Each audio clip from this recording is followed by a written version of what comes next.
आखिर Donald Trump क्या चाहते हैं? दुनिया की परेशानी बढ़ रही है, दुनिया के तमाम देशों की परेशानियां बढ़ रही हैं। आबनाए हुर्मुज से अमरीकी तबाहकुन जहाजों की गुजरने की कोशिश को भी नाकाम कर दिया है ईरान ने। जी, तबाही के करीब पहुंच गए हैं ये जो अमरीकी जहाज हैं, जो अमरीकी डिस्ट्रॉयर जिन्हें कहा जाता है। यह दावा किया है ईरान की मीडिया ने।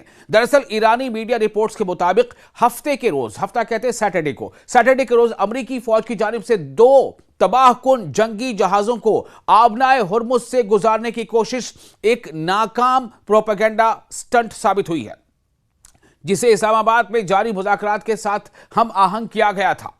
यह तहकीक आला सतह के फौजी व सिक्योरिटी जराये से हासिल करदा मालूमात पर मबनी है, जिसके मुताबिक अमरीकी बहरिया के ये जहाज आबनाए हुर्मुज से खतरनाक गुजरगाह इख्तियार करने के बाद चंद मिनटों के फासले पर मुकम्मल तबाही के करीब पहुंच गए थे।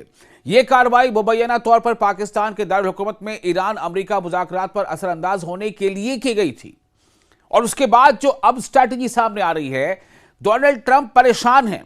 उन्हें लग रहा है किसी भी सूरत में ईरान पर दबाव बनाया जाए, लेकिन ईरान दबाव के आगे झुकने को तैयार नहीं है। अब सवाल यह पैदा होता है कि जो डोनाल्ड ट्रंप धमकियां दे रहे हैं, आबनाए हुर्मुज एक तरह से वो कहते हैं ना, वो जंग का मैदान बन चुका है, वो अखाड़ा बन चुका है। आबनाए हुर्मुज यानी strait of Hormuz. USS Michael Murphy जिसका कोड है DDG 112 और यूएसएस फ्रैंक ई पीटरसन जिसका कोड है DDG 121, जो कि अर्ली बर्ग क्लास के तबाहकुन जहाज हैं जिन्हें डिस्ट्रॉयर कहा जाता है, उसने हम आही यानी अहम आबी गुजरगाह से गुजरने की कोशिश की थी, तहम ईरानी बहरी अफवाज ने इन्हें रोककर वापस जाने पर मजबूर कर दिया। अब क्या खबर चल रही है, अब क्या रिपोर्ट्स है, अब डोनाल्ड ट्रंप धमकी क्या दे रहे हैं? उन्होंने एक डेडलाइन दे दी है, यानी डोनाल्ड ट्रंप एक के बाद एक अब तक कई बार डेडलाइंस दे चुके हैं। फला तारीख से यह हो जाएगा, फला दिन से यह हो जाएगा, 24 घंटे में यह कर देंगे, 48 घंटे में यह कर देंगे।